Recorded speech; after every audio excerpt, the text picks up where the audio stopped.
Pendant une période de 3 ou 4 mois, la personne a passé 6 à 8 heures, voire 10 heures, par jour à méditer dans le but de communiquer avec des extraterrestres. Elle a enregistré 179 aliens différents, de races et espèces variées, dans un carnet dédié. Par la suite, lors d'une interview, la personne R.J. Spina a discuté de la conscientisation et du mouvement de la conscience pendant la pandémie de Covid-19. Il mentionne qu'environ la moitié de la population est ancrée dans une conscience en 3D axée sur l'obsession du corps et de la matière, tandis que l'autre moitié s'éveille rapidement vers des fréquences supérieures comme la 4e fréquence. Il souligne l'importance de choisir la direction vers laquelle l'humanité souhaite évoluer, mettant en lumière une transition vers des niveaux de conscience plus élevés. Le texte aborde le concept de dualité des âmes qui se manifestent différemment dans la 4e fréquence. Il évoque un combat temporel entre les personnes ouvertes à la conscience et celles ancrées dans l'ego.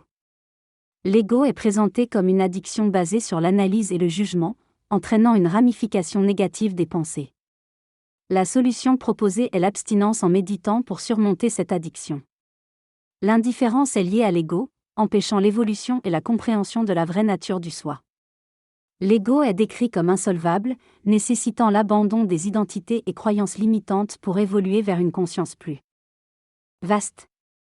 La perte de passion et de joie découle de cette traumatisation et réduit la capacité à créer une vie désirée individuellement et collectivement. Il est suggéré de travailler sur soi pour surmonter les traumatismes et les schémas de pensée négatifs, afin de dépasser l'ego et accéder à une conscience élargie. L'identification à ce dont nous sommes conscients nous donne de l'espace pour travailler efficacement avec notre énergie et avancer. Une partie de la population s'est engagée à ne pas évoluer, tandis qu'une autre partie souhaite progresser vers la 4e fréquence.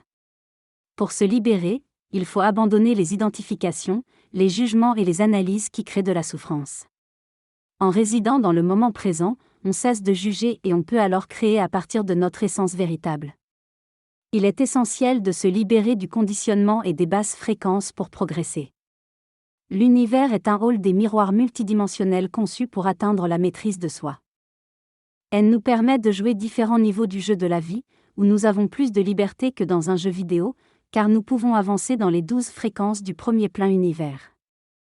L'individu qui parle évoque le concept de réincarnation comme la capacité de choisir son corps et son rôle à chaque nouveau cycle de vie.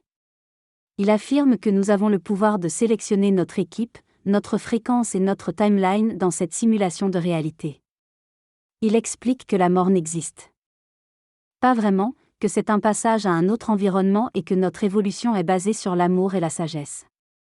L'incarnation est vue comme une projection temporaire de notre soi supérieur, avec des périodes de repos et de développement entre chaque nouvelle vie. L'objectif principal est l'évolution de notre sagesse et de notre amour, qui se manifeste à travers nos expériences successives. Enfin, l'idée d'une réincarnation multiple et variée est également mentionnée, suggérant que